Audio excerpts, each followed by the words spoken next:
Hello po, no? Si Sir Bong po. Magandang umaga po sa inyo lahat.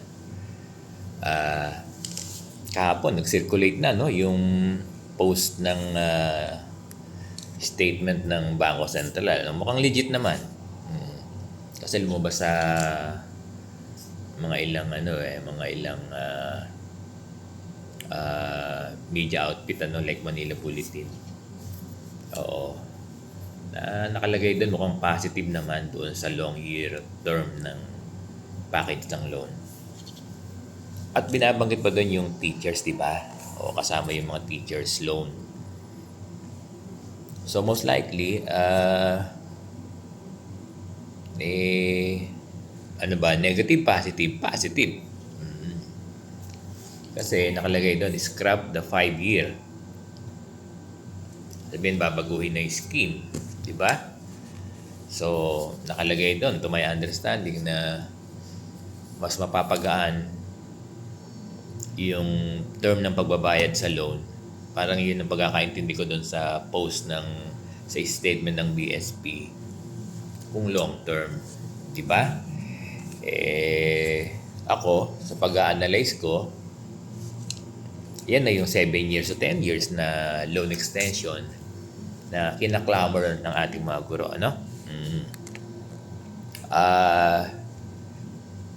Yung letter natin, aantayin natin yung sagot. Oo, sabi nila ngayon, mag-follow up ako. Papollow up ko ngayon kung may sesend nila sa email.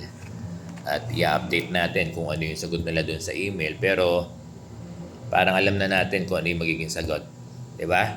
Oo. Na inaano na. Baga sa pinag-aaralan na at ginagawan na ng policy. Parang ganyan yung magiging sagot kasi may post na sila, di ba? Ang sagot diyan hindi yung na i-reject na hindi ganoon sagot diyan. Na hindi po pwede yung sinasabi natin, hindi ganoon ang magiging sagot. Kasi may post na sila eh. Yung post nila sa Manila Bulletin, ganun din ang magiging content ng kanilang reply sa atin. So, mamaya titignan natin kung may laman na yung aking email. Check natin kung nag-send na ng reply yung Bangko Sentral ng Pilipinas.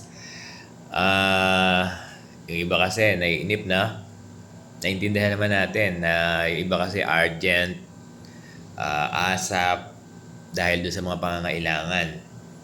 Kaya lang the teachers hindi ganun kadali gumawa ng policy, no?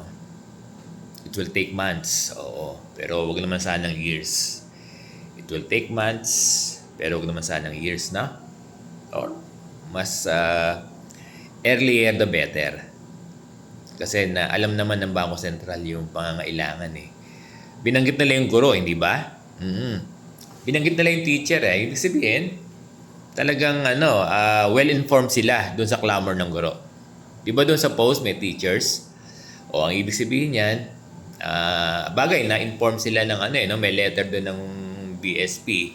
Ayaw naman natin sabihin na yung credit ay sa atin. No? Hindi. Kasi talagang sumulat naman yung ating Deputy Secretary Sani Angara sa BSP.